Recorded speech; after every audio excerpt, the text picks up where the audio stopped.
Constable विजय को लिए हुए जेल की गाड़ी की ओर बढ़े। दीपा ने विजय से मिलना चाहा, किंतु इससे पूर्व कि वो विजय से मिल पाती, न जाने किस ओर से आकर चौधरी ने उसका मार्ग रोक लिया। दीपा को रुकना पड़ा। चौधरी बोला, पहचाना दीपा रानी? नहीं, दीपा ने घृणा से कहा और चेहरा घुमा लिया। क्या बात करती है? गांव छोड़कर शहर में गई तो क्या इतनी बदल गई कि तू हमें भी नहीं पहचानती? देखिए, मैंने कहा न कि मैं आपको नहीं जानती, रास्ता छोड़िए। वाह रे बिल्ली, हमने दूध पिलाया और हमें ही आंखें दिखाने लगी।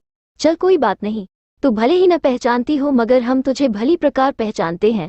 रही रास्ते की बात तो तू अच्छी तरह जानती है कि हम सोनपुर के चौधरी हैं और एक बार जिसका रास्ता रोक लेते हैं उसे हमेशा तक रोके रखते हैं। वो तो अच्छा हुआ कि उस दिन तू हमारे आने से पहले ही उस मकान से चली आई और हमारे हाथों से बच गई, नहीं तो हम। दीपा ने ये सुनकर गुस्से से दांत पीस लिए और बोली, चौधरी साहब, न तो मैं इस समय आपके गांव में हूं और न ही आपसे मेरा कोई रिश्ता है, अतः अच्छा होगा कि आप मुझसे सभ्यता से बात करें। करेंगे, वो भी करेंगे। चौधरी ने अपनी मूंछों पर हाथ फिराया और गर्व से बोला, फिलहाल तो हम तुमसे एक बात पूछना चाहते हैं। वो क्या? हम जानना चाहते हैं कि तेरा इस संपोलिये से क्या रिश्ता है। कौन संपोलिया? अरे, जमींदार का बेटा विजय। और कौन? सुना है तू इसके मुकदमे की पैरवी भी कर रही है। यह मेरा व्यक्तिगत मामला है। दीपा की बच्ची, यह मामला तेरा नहीं बल्कि हमारा है। जानती है क्यों?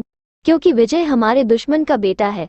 हालांकि दुश्मन अब नहीं रहा, किंतु हम चाहते हैं कि यह हरामजादा भी इस दुनिया में न रहने पाए। फिर तो विजय ने मुझसे ठीक ही कहा था। क्या कहा था? कहा था कि पापा का खून चौधरी ने किया। चौधरी ने इस पर ठहाका लगाया और कहा, साली तू क्या सोचती है? तू क्या सोचती है कि विजय के ऐसा कहने से हमें फांसी हो जाएगी? ले कह दिया हमने कि जमींदार का खून हमने किया है।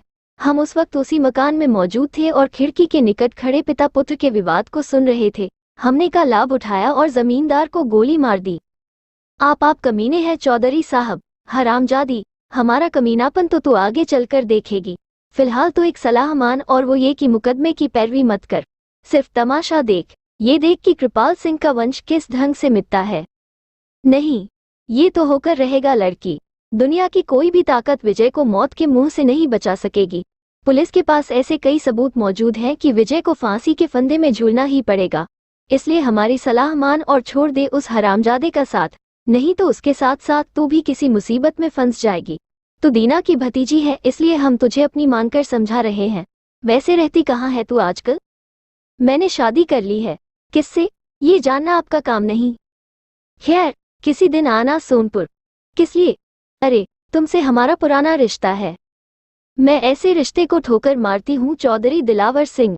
दीपा ने घृणा से कहा, अच्छा होगा कि आप मुझसे भविष्य में मिलने की कोशिश न करें। इतना कहकर दीपा मुड़ी और चलकर कपूर साहब के ऑफिस में आ गई। कपूर साहब उसे देखते ही बोले, विजय का बयान बहुत ही अच्छा रहा। हैगड़े तो उसका बयान सुनकर बगले झांकने लगा था। अंकल, मैं ये कहने आई हूँ कि असली खूनी चौधरी दिलावर सिंह है। क्या मतलब? अभी कुछ क्षणों पूर्व उसने मुझे चेतावनी दी कि मैं विजय के मुकदमे की पैरवी न करूं। साथ ही यह भी स्वीकार किया कि जमींदार का खून उसने किया है। अच्छा, चौधरी ने बताया कि जिस समय विजय एवं जमींदार साहब के बीच किसी बात पर विवाद चल रहा था, उस वक्त वो खिड़की के पीछे खड़ा था। उसने इस अवसर का लाभ उठाया और जमींदार साहब को गोली मार दी। कपूर कुछ सोचकर बोले, चौधरी की जमींदार साहब से क्या दुश्मनी हो सकती है? इस हत्याकांड के पीछे कोई न कोई कारण तो अवश्य ही रहा होगा। कारण है अंकल, दीपा बोली। अरे वो ये कि चौधरी एवं जमींदार साहब के बीच पिछले कई वर्षों से मुकदमेबाजी चल रही थी। गुड। अब एक बात बताइए, क्या आप चौधरी के विरुद्ध ऐसा कोई प्रमाण जुटा सकती हैं जिससे सिद्ध हो कि कृपाल सिंह का खून चौधरी ने ही किया है? नहीं अंकल, देखिए, यदि हमें चौधरी के विरुद्ध एक भी ऐसा सबूत मिल जाता है तो फिर विजय के छूटने में कोई संदेह नहीं। मेरी सलाह है कि आपको इस संबंध में किसी प्राइवेट डिटेक्टिव की मदद लेनी चाहिए, किंतु इसमें खर्च कुछ अधिक हो सकता है। कितना? लगभग 20,000। लेकिन इतनी रकम? दीपा जी, ये खून का मुकदमा है और ऐसे केसों में तो पैसा खर्च होता ही है। जी, मैं कोशिश करूंगी। रकम का प्रबंध हो जाए तो बता देना, मैं आपकी बात करा दूंगा। ठीक है अंकल, दीपा ने कहा और उठकर बाहर आ गई, किंतु उसका मन मस्तिष्क अब एक अन्य उलझन में फंस चुका था। संध्या अभी दूर थी। आकाश में बादलों के टुकड़े तैर रहे थे। खिड़की के सामने बैठा कमल उन्हें ध्यान से देख रहा था। एकाएक शिवानी ने अंदर आकर उसे पानी का गिलास दिया और बोली, भैया, मुझे लगता है कि मैंने ही आपको धोखा दिया है। क्यों? मैं ही दीपा को न समझ पाई। हम लोग तो अपने आप को ही नहीं समझ पाते, फिर दूसरों को किस प्रकार समझ सकते हैं। मैं दीपा की बात कर रही हूँ। तुम्हारा मतलब है तुम दीपा को नहीं समझ पाई? हाँ, किंतु न समझने से हानि क्या हुई? क्या इससे भी बड़ी कोई हानि हो सकती है कि वो आपको धोखा दे रही है?